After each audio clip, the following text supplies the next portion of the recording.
세례 요한의 그 사역 중에 이제 세례 요한이 옥에 갇히기 그 전까지 잠시 그게 한 1, 2년일 수도 있고 몇 개월일 수도 있는데 예수님의 사역과 세례 요한의 사역이 병행되던 시기가 있었습니다. 그 시기 가운데 세례 요한도 여전히 세례를 베풀었고 많은 사람들이 그에게 몰려들었었습니다. 그리고 예수님이 세례 요한에게 세례 받으신 이후에 예수님도 그분의 본격적인 메시아로서의 사역이 시작되기 전에 또 회개를 선포하며 세례를 베푸는 사역을 함께 행했었는데 역시나 예수님의 그 사역 가운데서도 점차 사람들이 몰려들기 시작을 했었죠. 근데 그 모습을 세례 요한의 제자들이 보았고 또 세례 요한의 제자들과 변론하던 한 유대인의 그 대화 속에서 그들 안에 무엇이 생겼냐면 왜 세례 요한에게 세례 받았던 그 예수가 요한보다 인기가 올라가야 하는가, 이건 너무한 것이 아닌가라고 하면서 경쟁적인 시선으로 바라보았었습니다. 그래서 이것을 세례 요한의 제자들이 세례 요한에게 찾아와서 이야기를 하니까 세례 요한이 그들 제자들에게 정확하게 해줬던 얘기가 뭐냐면 그는 흥하여야만 한다. 나는 쇠하는 것이 맞다. 이 얘기를 하셨었습니다. 우리가 그 이유를 저번 시간에 어느 정도 살펴보았었습니다. 세례 요한의 그 위치와 역할은 이 땅에서 말씀을 전하는 자로 승승장구하며 많은 사람들의 세례를 베푸는 어떤 업적이 대단해지는 것이 아니었었습니다. 많은 사람이 몰려오고 인기가 올라가고 하는 것은 중요한 것이 아니라 하나님께서 자기에게 맡겨주신 역할을 분명하게 알고 그 위치에서 예수 그리스도의 오실 길을 예비하는 것으로 충분했고 이미 예수 그리스도가 오셔서 이제 그 걸음을 시작하셨다면 이제 점차 내 역할은 끝나는 것이고 하나님의 때가 되면 이제 자기는 쇠하여 무대에서 사라지는 겁니다. 이제 그 예수 그리스도가 하나님의 뜻을 따라 구원에 성취되는 이 일만 이룬다면 세례 요한은 이 땅에서 살아가는 이유와 가치가 충분했던 것이죠. 그런 분명한 시선을 갖고 있으니까 세례 요한은 예수님이 흥하며 자기의 인기가 줄어드는 것에 대해서 슬퍼하지 않았고 안타까워하지 않았고 예수 그리스도를 자기와의 어떤 경쟁 상대로 여기지 않는 그런 분명한 모습을 가질 수 있었습니다. 오늘 본문은 세례 요한의 그러한 증언에 이어서 예수 그리스도가 왜 계속해서 흥해야 되는가에 대한 세례 요한의 조금 더 부연되는 설명 파트입니다. 이 부분을 오늘 좀 함께 살펴볼 것입니다. 자, 31절 함께 읽어보겠습니다. 31절 시작. 위로부터 오시는 이는 만물 위에 계시고 땅에서 난 이는 땅에 속하여 땅에 속한 것을 말하느니라. 하늘로부터 오시는 이는 만물 위에 계시나니. 자, 위로부터 오시는 이 헬라어로 아노덴이라는 단어를 씁니다. 이 위로부터 오시는 이라는 이 표현을 우리가 좀 생각해 보시면 우리가 요한복음 3장을 들어가면서 니고데모의 대화 속에서 동일한 표현이 나왔었습니다. 여러분 어떤 표현과 이 위로부터 오시는 이의 표현이 동일할까요? 바로 거듭남이라고 하는 단어입니다. 여러분 거듭남이라는 단어의 의미가 무엇이었죠? 하늘로부터 다시 태어나는 거예요. 하늘로부터. 근데 그 하늘로부터 우리가 다시 태어나야 되는데 오늘 세례 요한은 그 하늘로부터 오시는 이를 말해요. 자, 누구일까요? 당연히 예수 그리스도를 말하는 겁니다. 그래서 하늘로부터 오시는 이는 하나님으로부터 오시는 이 또는 하나님으로부터 보냄을 받으니 이런 의미입니다. 근데 하나님으로부터 보냄을 받았던 한 사람이 또 있었죠. 우리 요한복음을 첫 시작하면서 1장에서 나누었던 표현이 있어요. 세례 요한에 대한 표현을 뭐라고 했었죠? 1장 한번 가볼까요? 1장 6절 자, 함께 읽습니다. 1장 6절 시작. 하나님께로부터 보내심을 받은 사람이 있으니 그의 이름은 요한이라. 세례 요한도 하나님으로부터 보냄을 받은 사람이라고 표현했어요. 오늘 예수님은 하늘로부터 오신이에요. 하나님으로부터 오신이에요. 이것은 하나님으로부터 보냄을 받은 사람이라는 의미와도 동일합니다. 그런데 하나님으로부터 보냄을 받은 세례 요한과 하나님으로부터 보냄을 받은 예수 그리스도는 동일한가요? 그 위치와 수준에 있어서 전혀 차원이 다르죠. 세례 요한은 이것을 지금 드러내는 겁니다. 하나님으로부터 보냄을 받았던 자신의 역할과 하나님으로부터 보냄을 받으신 예수 그리스도는 그 근본부터가 다르다는 사실을 지금 비교하여 더 확실하게 강조를 하죠. 자, 어떻게 강조가 되느냐? 위로부터 오시는 이는 어디에 계세요? 만물 위에 계세요. 여러분, 만물 위에 계시다는 게 무슨 의미일까요? 그냥 높은 곳에, 에베레스트 산보다 높은 곳에 계시다는 의미예요? 아니죠. 만물을, 온 우주 만물을 다스리는 자라는 의미. 하나님으로부터 보냄을 받은 예수 그리스도는 만물을 다스리는 자로서 이 땅에 오신 거예요. 그러나 세례요한은 다르죠. 자, 31절인 세례요한을 이렇게 설명합니다. 땅에서 난 이는 바로 세례요한이죠. 하나님으로부터 보냄을 받았지만 그는 하늘로부터 온 자가 아니라 땅에서 난 자예요. 그가 얼마나 유한한 자인지, 그가 얼마나 한계가 있는 자인지를 이 편에서도 우리는 명확하게 알 수 있습니다. 근데 그 세례요한에 대해서 또 이렇게 설명을 해요. 땅에 속하여 땅에 속한 것을 말하느니라. 예수님은 이 만물을 다스리는 자인데 세례요한은 땅에서 나서 땅에 속한 것을 말하는 자예요. 자, 그러면 이게 어떤 중요한 의미가 있는가? 세례요한은요, 분명히 메시아에 오시는 길을 예비하는 광야에 외치는 자의 소리란 말이죠. 그러나 그가 외치는 이 소리, 그가 가르치는 내용은 보편적으로 유대 사회에서 많은 랍비들이 가르치는 것과는 전혀 차원이 달랐었어요. 그 다른 차원의 메시지로 인해서 많은 사람이 몰려들었고 회개를 했고 또 세례까지도 받았던 겁니다. 그럼에도 불구하고 그 세례 요한의 탁월한 가르침은 하나님이 가르쳐 주신 범위를 넘어설 수 있나요, 없나요? 넘어설 수 없죠. 하나님이 가르쳐 주시는 것만 그는 수용했고 그것을 전할 수밖에 없는 거예요. 그는 세례 요한은 하나님의 구속 계획을 전부 다 알 수 있어요, 없어요? 알 수 없어요. 다 한 모퉁이 한 부분, 그것만을 알고 그것에서 받은 사명대로만 말씀을 전하고 세례를 베풀며 오실 예수님의 길만을 예비했던 겁니다. 그러나 예수님은 하나님으로부터 보냄을 받은 자이지만 온 우주 만물을 다스리는 통치자로서 하나님의 모든 구속 계획을 다 알고 계시는 분이고 그의 뜻대로 한 걸음 한 걸음 구원의 계획을 이루어 가시는 분이에요. 몰라서 한 걸음이 아니라 너무나 잘 알고 있기 때문에 그 하나님의 때에 맞춰서 한 걸음씩 구원의 역사를 이루어 가시는 분이시죠. 지금 이 모습도 바로 그 때에 맞춰서 한 걸음씩 걸어가고 있는 여정 중에 있는 겁니다. 예수님은 내일 일은 난 몰라도에 해당하시는 분이 아니죠. 그러나 세례 요한은 내일 일은 자기도 모르는 그 한계 속에 있는 요한입니다. 오늘 그 비교를 명확하게 31절에서 해주고 있는 거예요. 그렇기 때문에 세례 요한과 예수님을 비교할 때 예수님에 대해서는 앞뒤로 감싸고 있습니다.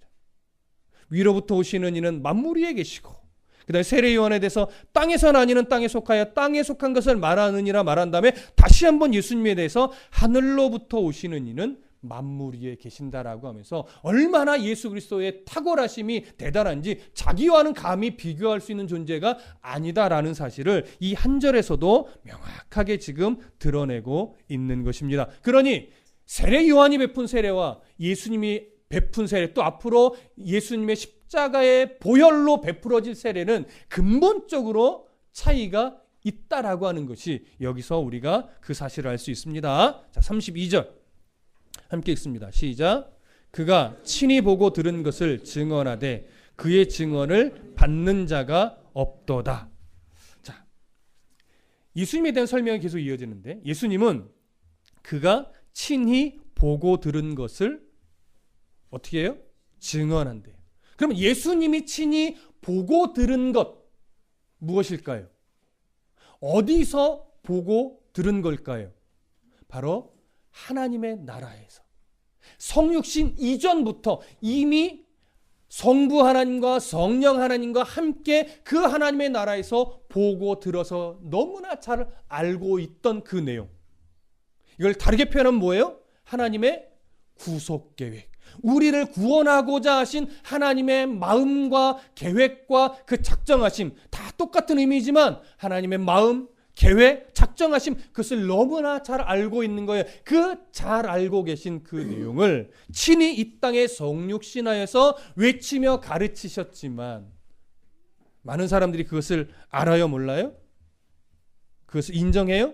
안 해요. 그래서 그의 증언을 받는 자가 없도다.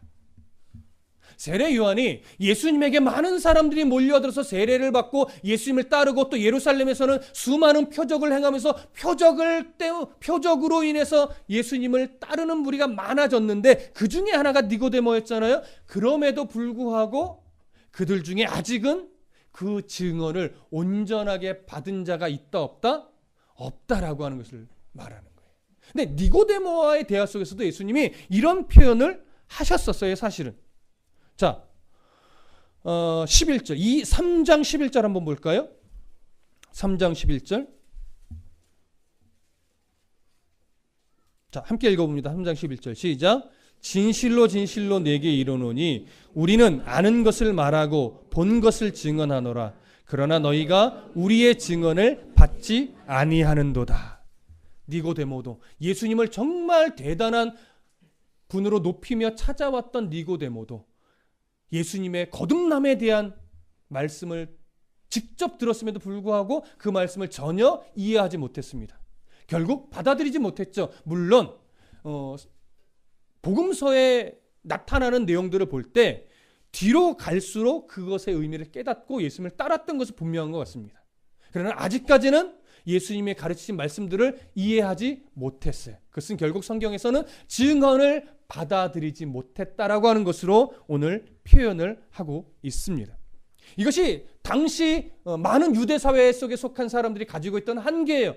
예수님이 직접 하나님 나라의 복음, 구원의 계획을 선포하셨지만 듣기는 들어도 깨닫지 못하고 있는 그 사람들의 한계죠. 여러분, 그런데 이 한계가 그 수천 년을 지나서 오늘날에는 좀 다를까요? 오늘날에도 아무리 복음이 선포되어지면 그것이 하나님의 말씀의 복음이기 때문에 듣는 모든 사람이 다 아멘으로 수용하며 다 받아내요? 그렇지 않죠. 동일한 공간에서 동일한 복음의 외침을 들어도 마음속에 그것이 아멘으로 화답되는 사람이 있는 반면 그것이 도저히 인정되지 않고 어떤 사람은 아직 인정되지 않는 건데 어떤 사람에게는 그냥 튕겨져 나가는 뭐야? 말도 안 돼. 이렇게 그냥 튕겨져 나가는 울림밖에 되지 않기도 하시죠.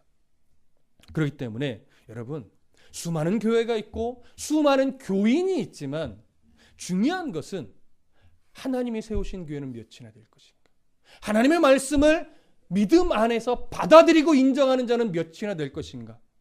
우리는 이런 생각을 한번 해야 됩니다. 이걸 부정적으로 보시라는 것이 아니라 나는 어떤가를 점검해 보라는 거예요. 우리 교회는 어떤가를 점검해 보라는 거예요. 정말 우리 교회는 하나님이 세워가시는 교회가 분명한가? 우리는 정말 하나님 말씀을 아멘으로 화답하며 그 증언을 받는 성도인가? 그렇죠? 이 부분에 대해서 우리가 늘 변함없이 하나님 말씀 앞에 서서 하나님이 기뻐하는 교회요 성도가 되어 가야 할 것입니다. 33절 함께 보겠습니다. 함께 읽습니다. 33절 시작. 그의 증언을 받는 자는 하나님이 참되시다는 것을 인쳤느니라. 자, 그의 증언을 받는다는 것 어려운 내용이 아닙니다. 그 말씀을 아멘으로 화답하며 정말 그러합니다라고 우리의 삶의 분명한 고백으로 인정해내는 것이죠. 하나님이 그렇다면 하나님이 참되시다는 것을 뭐 했대요? 인친 것이라고 합니다. 여기 인쳤다라고 하는 헬란 말은요, 이렇게 번역하면 좀 쉽을 겁니다. 확증한다, 증명한다. 우리가 예수 그리스도의 말씀을 아멘으로 화답하며 그 말씀을 따라 온전하게 살아가려는 씨름을 하고 있다면 우리는 그 하나님의 말씀이 정말 온전한 말씀이고 바른 말씀이고 참된 말씀이다라고 하는 사실을 우리가 증명해내는 거예요. 그것이 바로 그리스도인이 가지고 있는 특징입니다. 그런데 그 말씀을 인정이 안 되고 그 말씀 따라 살아가려는 씨름이 없다면 아직은 온전한 그리스도인이라고 말하기 어렵다라고 하는 거예요. 그가 그리스도인이 아니다 이렇게 단정할 수는 없지만 정말 그리스도인이 맞나? 라고 우리는 의심할 수밖에 없다라고 하는 거예요. 그러나 바른 씨름을 해낸다면 누가 봐도 야, 저 사람은 정말 예수 그리스도를 믿는 성도, 교인이 맞네라고 인정하게 되죠. 그것이 바로 우리가 세상 속에서 우리가 그리스도인임을 부끄러움 없이 드러낼 때 하나님이 참되시다는 것이 증명되는 거예요. 그래서 우리의 말투, 표정 하나가 세상 속에서 얼마나 중요한지 우리가 늘 잊지 말고 기억해야 될 것입니다. 자, 그렇다면 하나님의 말씀, 예수 그리스도를 통해서 전해진 하나님의 말씀을 분명하게 인정하고 예수 그리스도를 주라 시인하며 하나님이 참되시다는 것을 증명했던 최초의 인물은 누구라고 말할 수 있을까요? 세례 요한이라고 말할 수 있죠. 이런 차원에서 보면 최초의 그리스도인은 누구라고 말할 수 있겠어요?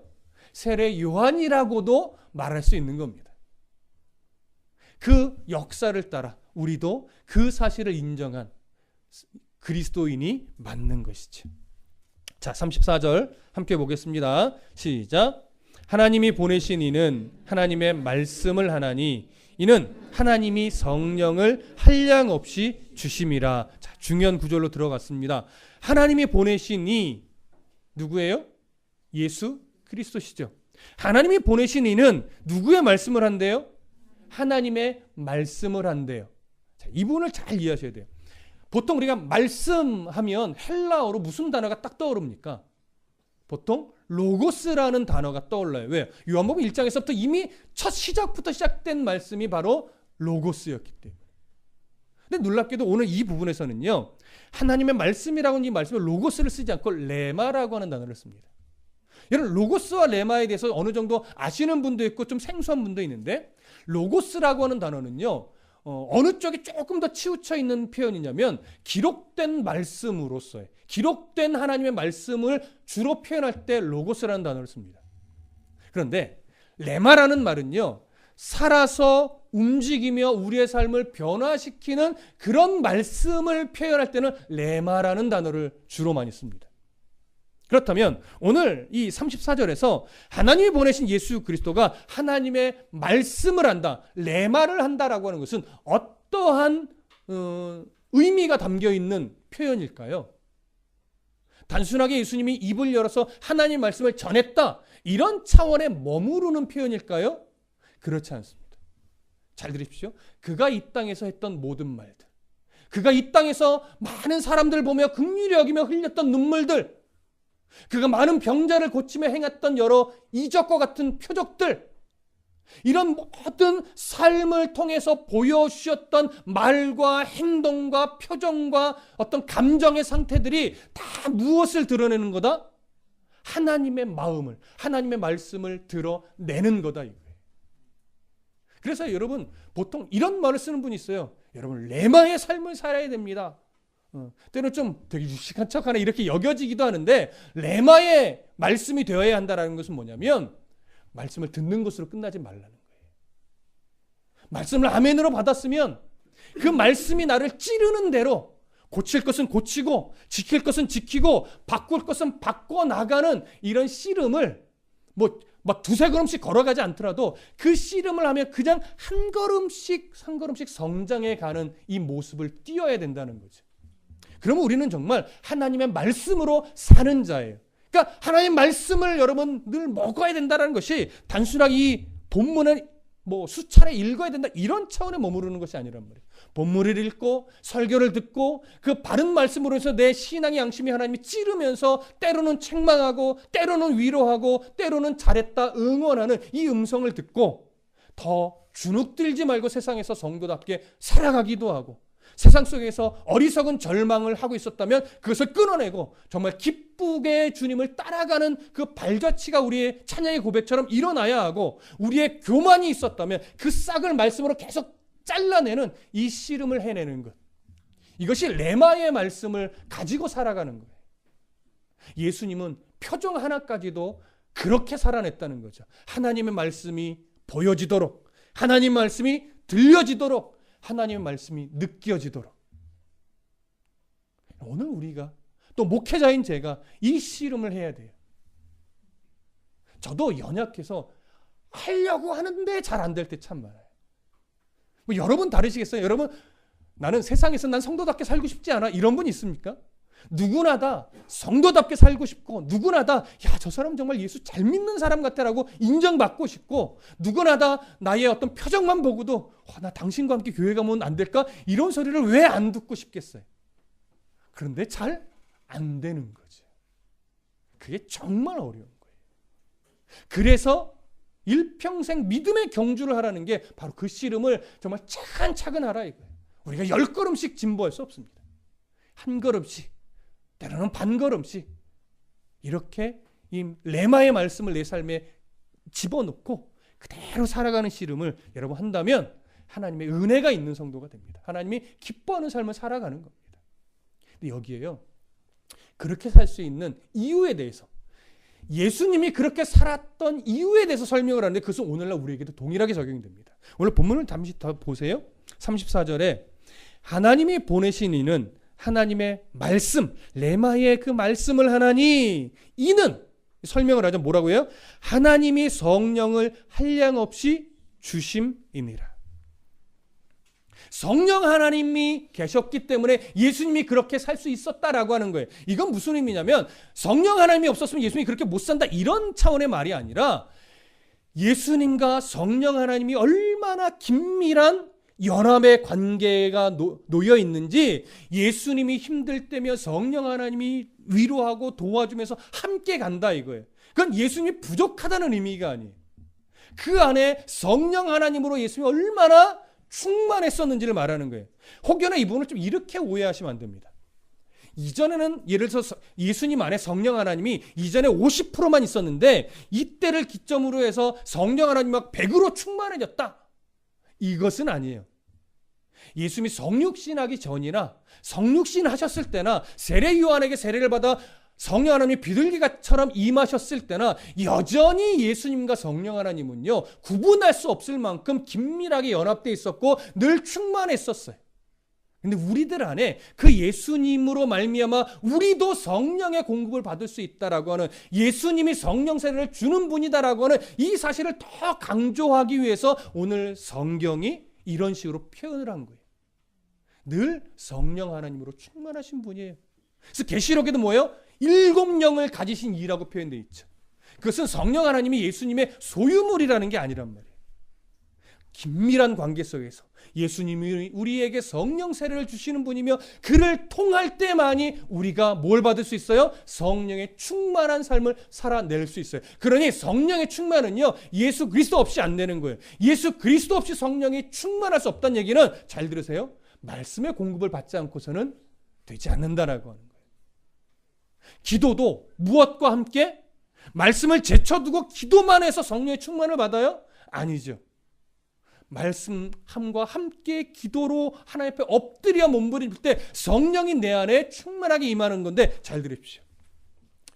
배터리 충전하듯이 예수님 성령 하나님을 충전하는 게 아닙니다. 종종 이러신 분들이 있어요. 교회에서는 내가 뜨거워지지가 않아. 그래서 기도원 가서 기도 한 판 뜨겁게 하고 성령의 충만 입고 내가 내려올 거야. 여러분, 요즘 핸드폰 충전기 많이 있는데 충전이 빨리 되는 게 있고 빨리 안 되는 게 있죠. 그래서 저희 집 애들도 자꾸 뭘 찾는 줄 아세요? 옛날에 그냥 충전기 어디서 있는데 요즘에는 무슨 충전기 찾죠? 빨리 충전되는 이걸 찾아요. 그럼 우리도 어떻게 하면 내 안에 성령 충만을 빨리 채울까를 이걸 고시면서 그 방법을 찾아야 되나요? 그거 아니란 말이에요. 여러분, 성령의 충만이라고 하는 것은 내 안에 막 성령으로 막 이렇게 막 기도를 막 이렇게 눌러서 채워서 목까지 올라오는 이런 것이 아니라 말씀을 채우는 거예요. 말씀 안에 하나님이 누구신지를 더 깊이 깨달아가고 그 성령 하나님이 나를 어떻게 인도해 가는지를 말씀을 통해서 더 분명하게 배우고 내가 인정하고 그것을 신뢰하며 살아가는 게 충만이지. 기도 1시간 하면 50% 성령 하나님 채워지고, 기도 3시간 막 눈물 콧물 빼내고 하면 막 90%까지 채워지고, 이런 식의 성령 충만이 아니란 말이에요. 오늘 예수님 안에 성령이 충만하다는 것은 뭐냐면 예수님이 성령 하나님의 마음을 깊이 알아, 또 성부 하나님의 마음을 깊이 알아, 그 안에 연합되어 도무지 떨어질 수 없는 관계로 살아간다 이거예요. 여러분, 성령 하나님과 동행하지 않고 살아갈 수 있습니까? 없죠. 우리 입술로는 없단 말이에요. 근데 세상에 딱 나가면 성령 하나님과 상관없이 살죠. 그게 우리가 가지고 있는 연약함이고 한계예요. 어떤 사람이 성령 충만함이냐? 나는 정말 성령의 도우심이 없으면 한시라도 살아갈 수 없어요 라고 하는 이 고백이 진실하게 삶 가운데 묻어나서 때때마다 하나님 도와주세요. 오늘 출근합니다. 내가 성령 하나님의 자녀답게 그들에게 그리스도의 표정으로 드러내고 살 수 있도록 오늘 하루도 도와주세요라고 정말 하루하루 순간순간에 성령 하나님 의지해서 살아가는 자, 그 사람이 성령 충만한 자예요. 이건요 성경 배독하는 것과 다른 겁니다. 기도 10시간 하는 것과 다른 겁니다. 40일 금식 기도하는 것과 다른 겁니다. 정말 성령 하나님의 도우심을 날마다 간구하며 그분에게 의존돼서 살아가는 사람, 날마다 배고픈 사람, 날마다 자기의 연약함을 하나님 앞에 진실하게 고백할 수 있는 사람, 그 사람이 성령 충만한 사람이에요.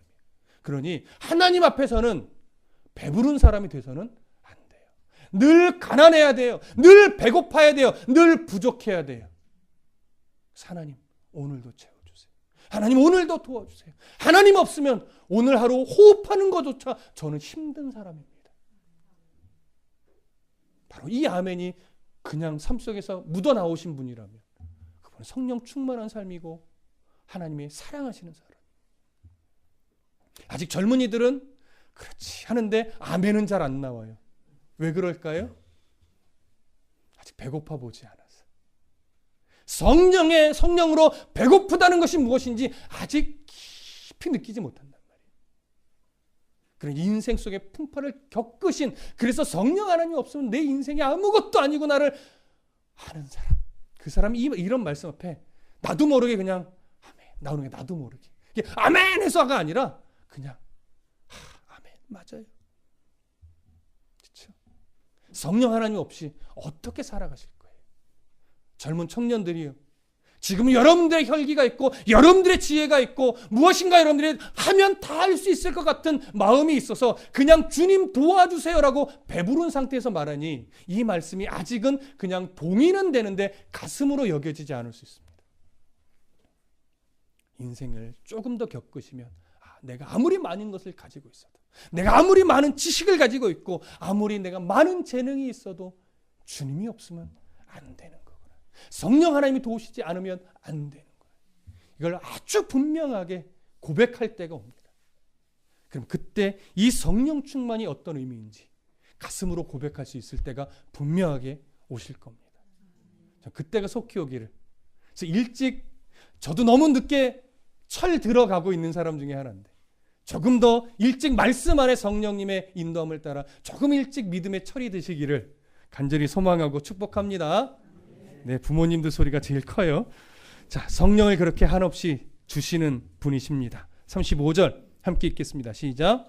아버지께서 아들을 사랑하사 만물을 다 그의 손에 주셨으니, 하나님 아버지께서 하나님의 아들이신 독생자, 유일한 구원의 생명이신 예수 그리스도에게 무엇을 주셨나요?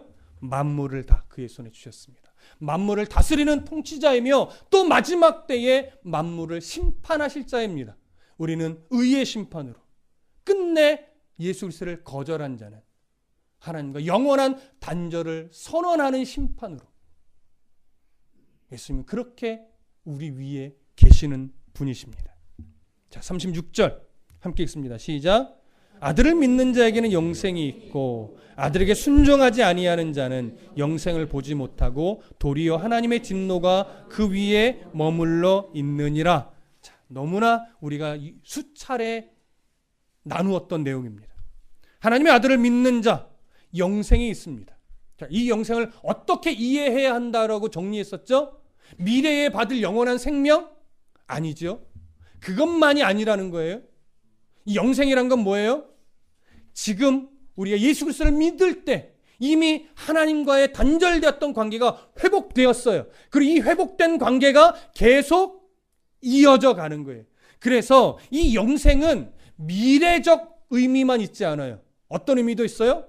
현재적 의미도 있는 겁니다. 지금 이 땅에서 살아갈 때 우리는 하나님과 회복된 관계의 삶을 누릴 수 있어야 돼요. 어떻게? 말씀 안에서 성령의 충만함을 받아 말씀이 내 삶의 레마로 작용되어지는 이 순간순간을 통해서 우리는 영생을 소유한 자로서 살아갑니다.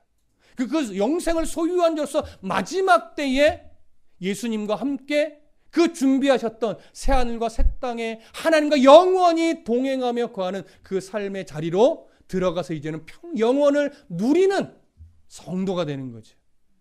그래서 영생이란 건 미래에 완성되지만 지금도 소유하여 누리고 있는 겁니다. 마찬가지로 예수 그리스도를 믿지 아니하는 자는 어떻게 한대요? 영생을 보지 못한대요. 여러분, 영생을 보지 못한다는 게 결국 무슨 말이에요? 하나님과의 단절된 관계를 회복해내지 못하고 그 상태 그대로 놓여지는 거예요. 그러니 하나님 나라를 볼 수 없는 건 당연하지요. 그 다음에 도리어 하나님의 진노가 그 위에 머물러 있느니라. 하나님의 진노가 그 위에 머물러 있게 될 것이다. 아니죠. 뭐예요? 머물러 있대요. 이것을 우리가 앞에서도 확인을 했었습니다. 18절 함께 읽어볼까요? 3장 18절 함께 읽습니다. 시작. 그를 믿는 자는 심판을 받지 아니하는 것이요 믿지 아니하는 자는 하나님의 독생자의 이름을 믿지 아니함으로 벌써 심판을 받은 것이라. 왜 벌써 심판을 받은 거예요? 하나님과 단절된 관계를 회복해내지 못했기 때문에. 그래서 하나님과 단절된 사람들은 하나님이 없이, 예수 그리스도 없이 자기의 힘으로 세상 속에서 살아내는 이 싸움을 할 수밖에 없습니다. 그리고 자기의 힘으로 세상을 살다가 하나님의 은혜를 누리지 못하고 끝내 영원히 하나님과의 단절된 고통을 누리며 살 수밖에 없는 존재가 되죠. 그래서 그들은 미래적 심판을 받는 것이 아니라 이미 심판을 받은 거예요. 그리고 그 심판에서 회복되지 못하고 그 심판받은 상태로 계속되는 거예요. 그래서 지금은 이 땅에서 하나님과 단절된 상태로 심판받은 자로 살아가지만 마지막 때는 어디서, 우리는 이제 보편적인 지옥이라고 표현하지만 그 지옥이 어디서 이루어질지 명확하게 알 수는 없으나 하나님과 영원히 단절되어 하나님과의 단절된 고통 속에 살아갈 그곳에, 그 상태에, 그 처지에 놓이게 되는 것이죠. 그것을 가지고 살아가니 얼마나 세상에서 아둥바둥 살 수밖에 없겠습니까? 영혼을 소유한 우리는 동일하게 세상 속에서 살아가지만 성도는 점차 무엇으로 바뀌어요? 세상에 연연하여 아둥바둥 살아가는 것이 아니라 여전히 부족하고 여전히 좀 어렵고 여전히 불편한 인생을 살아내지만 하나님과의 회복된 이 관계 속에서 오히려 하나님 나라의 소망을 두고 이 고된 하루를 기쁘게 살아낸단 말이에요. 고된 하루를. 예수 믿으면 고된 하루가 없어지지 않습니다. 물론 회복이 되고 조금 더 풍성해지는 경우도 있지만 공식화되진 않아요. 예수 믿으면 고된 하루가 없어진다. 예수 믿으면 육신의 아픔이 다 씻겨진다. 그렇지만은 않습니다. 바울에게도 그 안지를 고쳐주지 않고 네 은혜가 너에게 충분하다라고 했던 것처럼 하나님은 때로는 하나님을 잊지 않게 하기 위해서 바울에게 가시를 남겨둔 것처럼 우리들에게도 가시를 남겨둡니다. 너 그 가시가 있어야 주님을 떠나지 않아. 너 그 연약함 가운데 내가 놓아두는 이유는 더 하나님만을 붙들게 하기 위함이야. 여러분 솔직하게 고백해 보십시오. 뭐가 없으면 하나님을 잘 못 믿습니까? 뭐가 많으면 하나님을 잘 믿게 됩니까? 그렇지 않습니다. 신앙이라고 하는 것은, 또 성경의 신구약이 증언하고 있는 것은 뭐냐면 없다고 하나님 잘 못 섬기는 거 아니더라. 많이 줘봤지만 그것으로 신앙이 더 견고해지는 것은 아니더라. 있으나 없으나, 많이 가지나 덜 가지나, 명예가 높으나 명예가 바닥이나, 잘생겼거나 못생겼거나, 아프거나 건강하거나, 내주 하나님을 모신 자라면 그 어디서나 하늘나라를 살아가는 성도가 되더라. 여러분 안에 정말 성령 하나님이, 예수 그리스도의 보혈의 피가 여러분의 가슴 속에 살아있느냐가 가장 중요합니다. 그 성령 하나님을 정말 신뢰하느냐, 신뢰하지 못하느냐가 더 중요한 겁니다. 성령 하나님을 가슴 속에 믿고 말씀에서 증언한 대로 내가 그 말씀을 신뢰한다면 우리는 고된 하루지만 천국의 삶을 살아낼 수 있습니다. 이 말씀을 신뢰하십시오. 그리고 고된 하루 속에서 하나님과 동행함으로 참 기쁜 하루를 살아내십시오. 그게 그리스도인이 마땅히 걸어야 될 길입니다. 그 삶을 살아갈 수 있게 하기 위해서 누가 이 땅에 오셨어요? 예수님이 오신 겁니다. 그래서 세례 요한이 증언하는 거예요. 이런 삶을 우리들이 살아야 하기 때문에 예수님은 흥해야 한다. 그 흥하신 예수님을 우리가 분명하게 믿음으로 아멘하고 수용하여 그분을 믿는 삶을 살아갈 때 우리는 이미 영생이 있는 자다. 이미 영생을 소유한 자다.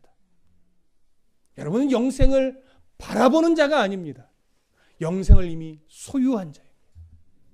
그래서 그 믿음대로 오늘 하루를 또 내일 하루를 여전히 고되겠지만 천국의 삶으로 바꿔내시는 우리 모두가 되기를 간절히 소망하고 축복합니다.